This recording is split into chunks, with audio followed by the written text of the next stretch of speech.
If you're living in Lagos, you have to leave very early. What I do is I wake up maybe before 5, right? And then when you wake up before 5, you list quite a number of things.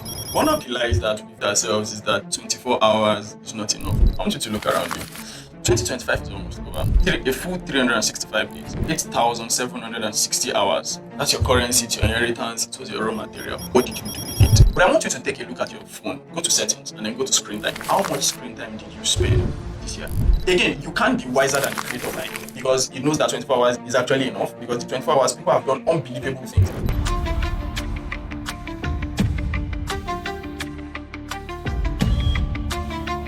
One of the lies that we give ourselves is that 24 hours is not enough. But then I question myself and I say, the big people of this life, they have the same 24 hours that I do. They have the same 24 hours that you do. So why is it suddenly that I'm in final year, 24 hours is not enough because I'm writing a project, because I have a business, 24 hours is not enough? Isn't that a lie? Let's pause that a little bit. And I'm inviting you to do something. I want you to look around you. 2025 is almost over. A full 365 days, 8,760 hours. That's your currency, it's your inheritance, it was your raw material. What did you do with it? You know why a lot of us didn't do so much with it? Because we believed ourselves that 24 hours wasn't enough. And you know what happens when you make yourself believe that 24 hours is not enough? You start using linear, right? As opposed to someone who believes that 24 hours is enough, right? And so because it's not enough, you think that since it's not enough, let me just, you get, and that's the problem with a lot of us. But I want you to take a look at your phone, go to settings, and then go to screen time. How much screen time did you spend this year? What were the social media that you were more active on, right? What was the number of hours you spent there? And suddenly you see that 24 hours is a lot of time, right? But I mean, that's done, right? That has passed. Time is a resource that you can't garner again, you can't get again. But one thing is you can always use yesterday to modify tomorrow, and that's what we'll be doing on this call. So we'll be discussing about 3 major ways by which we can harness our time. And when I say harness our time, is to make use of our time very well. So 2025 is already going, but please help me subscribe to this channel. Let me share it so I can close the year by having a lot more subscribers than I started the year with. Thank you very much. The first point in harnessing your time is understanding and using the Pomodoro Technique. Now, I'm saying this from a very personal experience, right? Because I understand what Pomodoro Technique can do for you. And it was even using the Pomodoro Technique that I understood that 24 hours is a whole lot of time. It's a lot of time. Now, how does it work? I think there is this app called Focus Meter, right? And then when I want to work, I just like put on the focus meter. I say, okay, I want to work for 2 hours, right?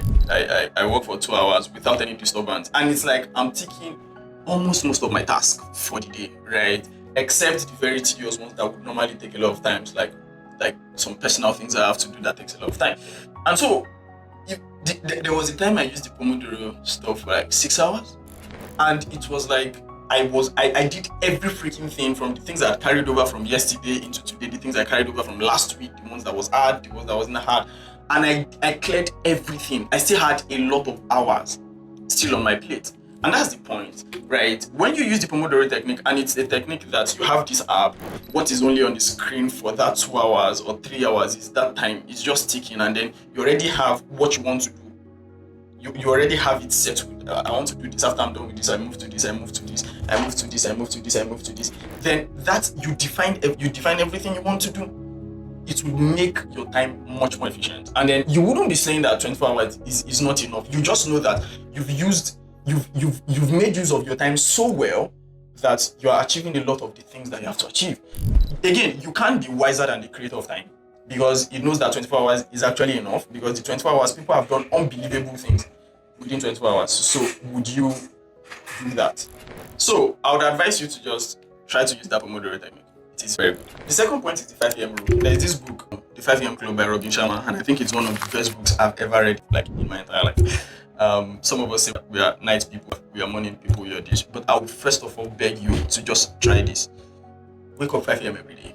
Try to. Like it's one of the hardest things to do, but it can become part of your life once you start doing it, right? And the idea is this from Robin Sharma's from the 5 a.m. Club by Robin Sharma. The idea is you wake up 5 a.m. If you're a Christian, you want to first of all pray and study your Bible. I just pray, and then you want to stretch yourself. probably stretch your hand, probably do push-ups, probably do exercise. It makes you awake, right? It makes you alive. Then you can start to write in your journal. This is what I want to do today. And from there, you can roll over to starting to read a book. If you're living in Lagos and you have to leave very early, what I do is I wake up way before 5, right? And then when you wake up way before 5, you list quite a number of things. Just list only. After you pray, list and try to stretch your body. And sometimes it's always advisable that you stretch your body even before you pray, because you can start praying and you sleep off. Most of you do it. Yeah, you're guilty. Now, so you stretch your body, then you pray, and then you have to list things. List the things you have. Once you do that, it has put you in a frame of mind of even waking up before everybody else, and it looks like you're in the midnight, right? And then it gives you so much tremendous energy. To be very honest, very, very good, tremendous energy. And this is actually connected to the first point of the Pomodoro Technique. If you wake up very strong, wake up very agile, you would be able to focus more. So I want you to do this. Do that. Wake up 5 a.m. Try as much as possible. But if you want to wake up 5 a.m., you have to sleep early the night before. Let's say 10 p.m., 11 p.m. ish. Not sleep 3 a.m. and then you wake up 5 a.m. You wouldn't get anything done. So the first one is the Pomodoro Technique. The second one is that you join the 5 a.m. club, waking up 5 a.m. every day. So the third is having a vision, right? And how does vision come into it? It is that a vision, when you wake up with a vision, right, it gives you an idea of what you have to do today in small forms, right? If my goal is to become a very good football player, one of the things I want to do today is I want to probably read about football, I want to watch football, I want to go for training, to do this, I want to do that. If I want to become a very good programmer today, I'm studying Python today, next week, I'm reading something on Substack today, I'm writing something today, I'm writing about my journey today, I'm building in public, I'm conversing with the people that I have to converse with, I have a project I have to build, I have this topic, I'm practicing on lead code, I'm doing this, I'm doing that. Those are the things that help you become focused. And what focus does is very, very underrated. Right? Focus helps you know this is what I want to do, and you can clearly define what success means when you're done. Because you know that if today is to practice a lead code and get the lead code, once you're done with that lead code, that's success.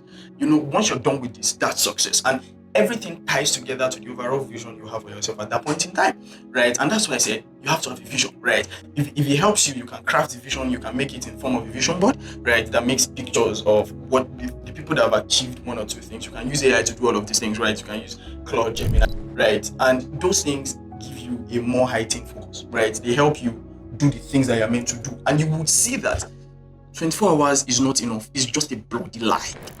24 hours is a lot, bro. Even if you go to work, people cannot combine 2 jobs together within 24 hours and they deliver. People like go to job in the morning, then especially people who want to learn tech. I know a lot of people who want to learn tech that they go to work in the morning, they come in the evening, they just do 1 hour or 2 hours again. And in a space of 3 months, 6 months, they've done incredible things. My brother, my sister, 24 hours is a lot of time. And it is enough for you to achieve all your goals, live within your purpose, and be ultra rich to do everything you want to do. Right? Finally, I want you to be dissatisfied with wherever you are. I'll be thankful because there are people who want to be there. But what you shouldn't allow is that you're so chilled, you're so cool, and you're still part of just complaining that God should give us more than 24 hours. So we all win. Meet again. Please, if you enjoyed this video, we are finishing 2025. Please just watch the subscribe button. See you in the next video. Thank you.